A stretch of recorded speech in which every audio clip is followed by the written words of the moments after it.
Continuamos en Como en Casa acompañando a toda la familia que disfruta de este programa. Yo estoy muy feliz porque en esta ocasión vamos a seguir compartiendo contenido de valor, contenido de crecimiento, pero sobre todo este contenido que a usted le va a servir de mucha precaución.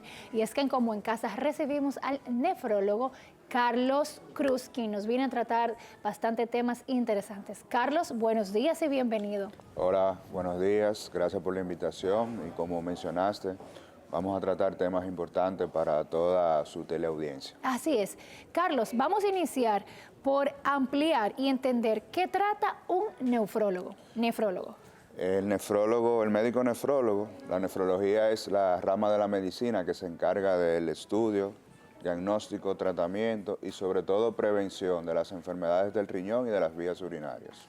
Excelente, eso tanto para hombres como para mujeres. Sí, porque hay un sinnúmero de enfermedades que ocasionan problemas renales, aunque originalmente no se originen en el riñón. Por eso es importante.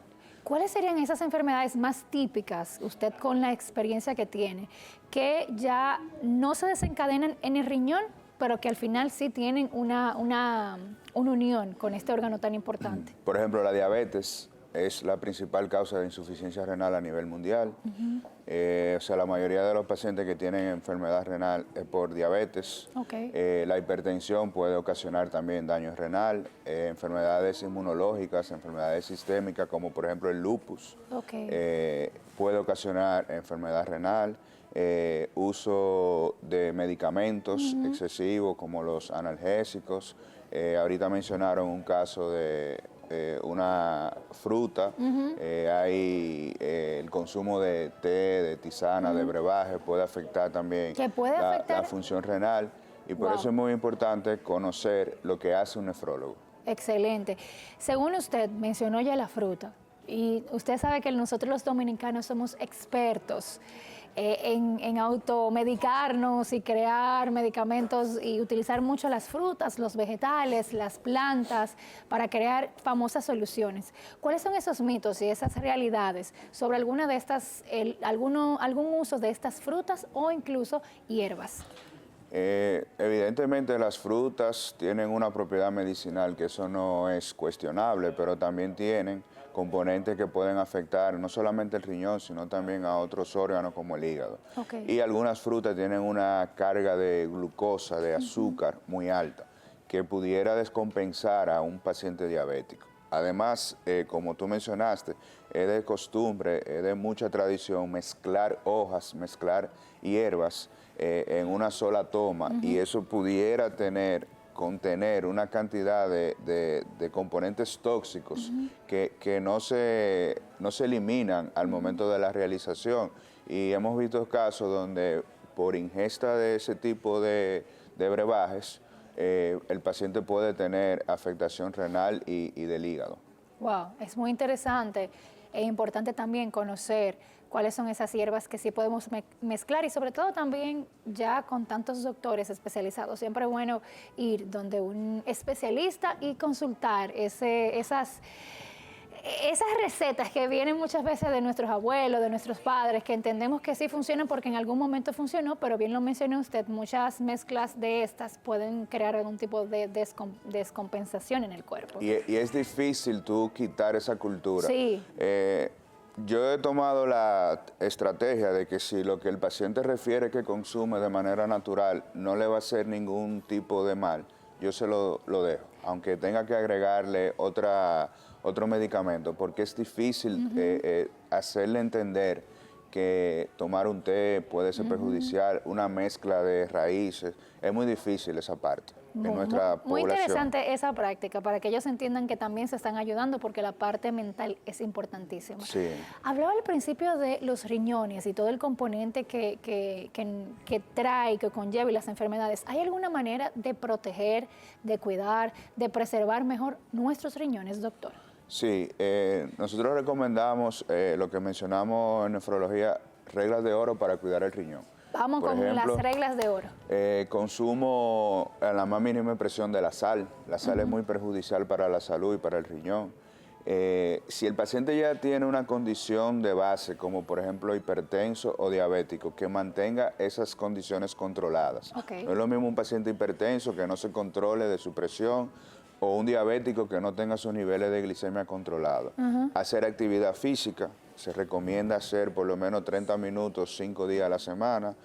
¿Algún tipo de actividad física en específico? ¿Caminar, correr? ¿O hay que agregarle algo más? La que el paciente entienda. Okay. Hay pacientes que hacen actividades físicas más extenuantes, hay otros que hacen cardio, hay otros que hacen zumba, como hay otros que hacen crossfit o bootcamp, que ya son más, tienen un requerimiento energético mayor. Lo que el paciente considere y pueda hacer. Okay. Obviamente a un individuo de 80 años tú no lo vas a mandar a hacer CrossFit, tú lo mandas a hacer alguna actividad física acorde a su condición médica.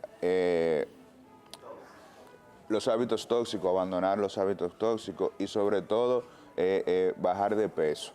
Hay unos parámetros que nosotros tenemos como la salud ideal. Okay. Y eso no hay que esperar a tener una condición médica para tú tratar de tener todos los parámetros de la salud ideal. Un índice de masa corporal por debajo de 25, una glucosa en ayuna, o sea, hacerte la glicemia en ayuna menos de 100, el colesterol total menos de 200, dormir 8 horas, lo que mencioné de la actividad física. O sea, esos parámetros deberían ser el objetivo de nosotros para tener una salud ideal.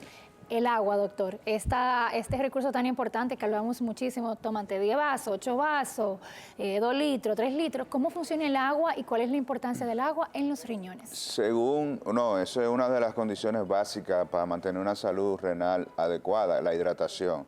Según las guías, los libros recomiendan tomarse 13 cc por kilogramo de peso. Okay. Estamos hablando que un individuo de 75 kilos, de 70 kilos, tiene que ingerir aproximadamente 2.1 litros de agua al día. Okay. Ahora bien, depende de lo que realice ese individuo. El trabajo de nosotros es un trabajo que no requiere un esfuerzo físico.